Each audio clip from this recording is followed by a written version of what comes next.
Let's welcome in a friend of the program. It is great to have him on. He is the new Las Vegas Raiders quarterback, partnering with Bank of America today to host a Golf with Us clinic in beautiful Grand Rapids, Michigan. Kirk Cousins, how the heck are you? Andrew, I'm doing well. Yeah, back in my home area in West Michigan. Good to be on with you, and looking forward to this event with Bank of America today at the Kent Country Club. Do you count the days in your off season? Because there are so few these days. Like, do you have everything planned out? Well, I wouldn't say everything's planned out. In fact, I think the plan is no plan when you're on vacation. But my whole career, we go back to my home area in West Michigan, and we pretty much post up here for the entire time. It's never long enough, but I consider us pretty lucky to have about 5 weeks of a summer break, and we enjoy it every year. What's your handicap these days? I'm like a 12. I'm nothing special. I like to play. I've always said, like, when I'm done playing football, I'm going to commit to really trying to get down, not just the single digits, but like seeing how good I could be. But I just haven't put the time in yet. And my two boys are 7 and 8, and they're getting into it. So I think all three of us are going to grind on our game together in the next few years when I'm done playing. All right, you're working with kids as part of this Bank America clinic today. What is your? I assume you have your list of things you teach young quarterbacks if you ever work with them. What would you teach? What would Kirk Cousins, the 12 handicap, teach a young golfer today? I'd probably teach him to not listen to me and somebody else. But I'll tell you what, grip is kind of where it starts. I don't have a great grip, and so I'm kind of behind the 8 ball from the start. From there, I just try to be an athlete and make it work. It's funny, too, because one day my driver's the club that's working for me. The next day it's my irons. The next day it's my wedges. And I'm like, man, if I could just put it all together, I could be somebody. But the inconsistency, similar to quarterbacking, it's who can be consistent. And on the golf course, I don't think it's much different. Have you played in Vegas yet, Kirk?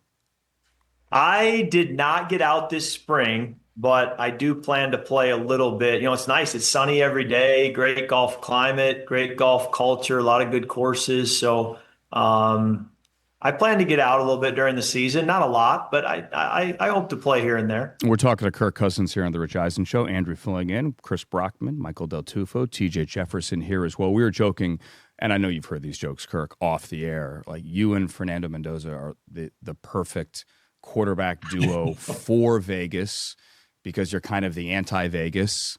You're not going out in leather pants with 3 buttons undone and the chains out having a blast. Although you could get the Kirko chains going in Vegas if you really wanted to go there.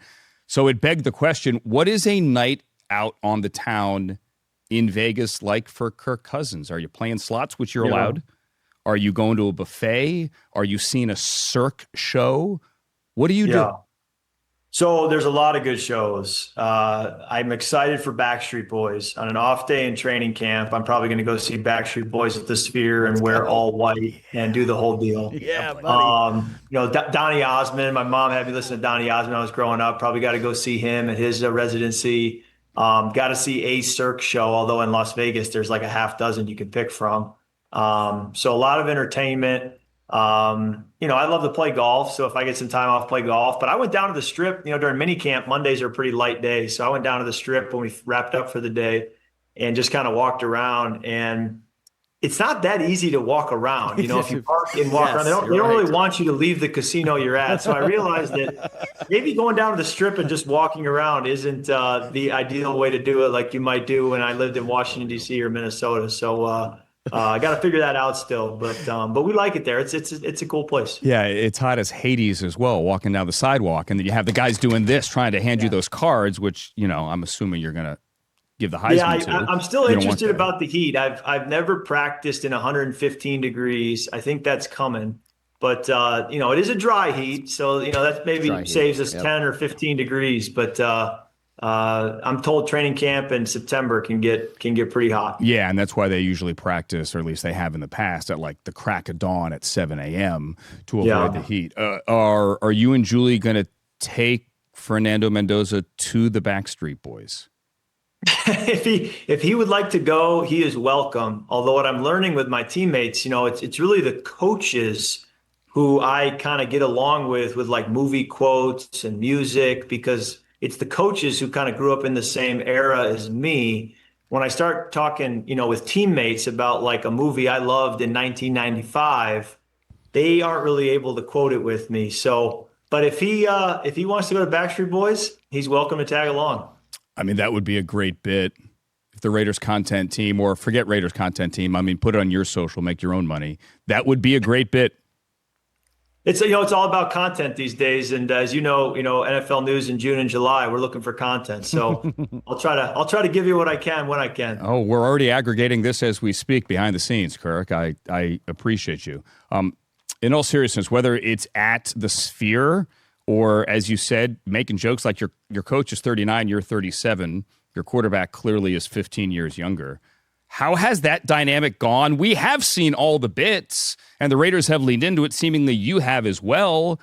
But you know how this goes. He's the first overall pick, and inevitably he's going to throw a couple of touchdown passes, and SportsCenter is going to go nuts in the preseason. You know that is coming, and you know how it will be handled by the people that go on TV and whose job it is to give an opinion.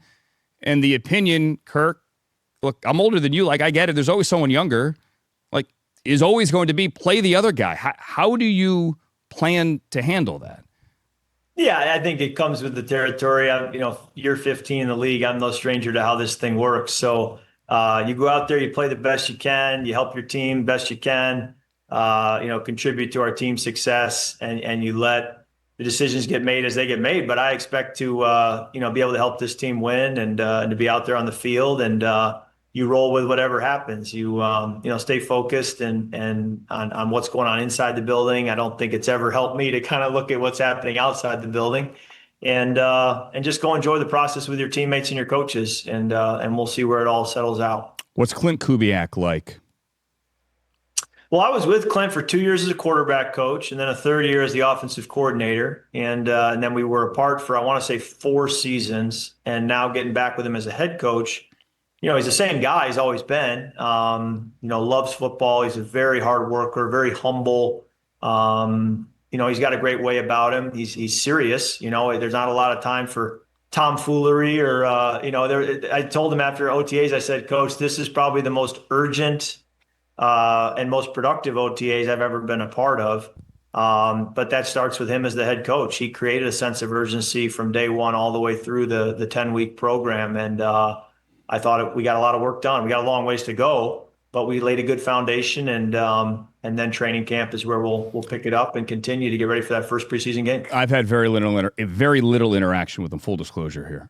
He seems from afar, tell me if I'm wrong, to be one of the, you said focus, serious, quieter head coaches. Is that fair? Sure. Yeah, no, he doesn't need to be a man of many words. I think he quieter's a fair assessment. But that's different than lacking conviction or lacking than intensity. I think that his intensity, his conviction, his belief in what he's doing, having an identity. I think there's no confusion from us as a locker room as to what our head coach expects of us, what he wants our football team to look like. And so I would never confuse that with just being quiet. I think there's a certainty there that's comforting as a player. One last thing here. I want to go back, if we could, to, a sport that you're obviously helping kids with on grass. We had Mac Jones earlier on speaking specifically about grass, because George Kittle and everyone has commented, watching the World Cup, wouldn't it be great if we could have grass in all these stadiums? And they always point to the injury risk. And look, it's easier to get tackled on grass than it is to get tackled on turf. But at the same time, Kirk, correct me if I'm wrong, your Achilles injury happened on grass. So the idea that grass magically cures all injuries, I think, is a bit of a fallacy, yet we all prefer the grass. Where do you come in or come down on the idea that the NFL is ripping up the turf and putting in the grass for the World Cup? They could do it now. I could go deep on this topic. I don't know that people want to listen to me, go detailed about grass versus turf for the next 15 minutes. But, when I was coming up, field turf was new. And so it was really exciting to go play high school football or middle school football on a field turf field. There were only a handful of them. I remember when Nebraska first got field turf, it was a big deal at the University of Nebraska. So, you kind of watch this excitement of, we don't want to be on grass, we want to be on field turf. And then I got to Michigan State, and we became one of the few schools in the Big Ten by the time I left Michigan State that still had grass. And I remember saying, hey, would we ever do what the Big House did and the Horseshoe did and go to field turf? And they said, no, we have such a robust turf grass management program here at Michigan State that out of sheer, pride and respect for that department, we'll always have a grass field. And I started to notice as we played around other stadiums in the country that you couldn't beat Michigan State's surface, and the natural grass field felt so much better than the nicest field turf you can get. And so I was always, after college, going to the NFL, preferring grass. And then, you have, like you said, not all grass surfaces are created equal. So you go over to Wembley Stadium in London, that had a different feel of natural grass than Lambeau Field, than the Bermuda grass down in the high heat, cities like Tampa. FedEx Field had its own unique grass that, there's a lot of discussion about their surface over the years. So, I've always said well-kept grass, like a Michigan State, you can't beat that. But that's assuming that it's going to be kept to the standard, that you're expecting. Field turf is just such a simpler answer in so many ways for so many people. But, I don't quite understand all the ins and outs of what it took for the World Cup to be there and provide grass, and then what it would take to do that for an entire football season. That's a much bigger ask than for 1 month of a World Cup. So it's over my head, and I'll just go play on whatever surface they give us. Including a well-manicured green today. Kirk Cousins partnering with the Bank of America to host a Golf With Us clinic back in Grand Rapids with free enrollment for Bank of America's Golf With Us initiative. Now closed for 2026. Participants may still register for Youth on Course at youthoncourse.org, bofa.com/golf with us. Kirk Cousins, we appreciate your time. As you said, it is a dry heat. Good luck today in the humidity, and good luck back in Vegas in that dry heat. Thanks for coming on. Awesome. Thanks, Andrew. Appreciate it. You got it, man. Kirk Cousins, All right, Kirk. Everybody. Hey, you made it all the way to the end. Thanks for that. Check us out every single day streaming live on Disney Plus and the ESPN app 12 to 3 Eastern.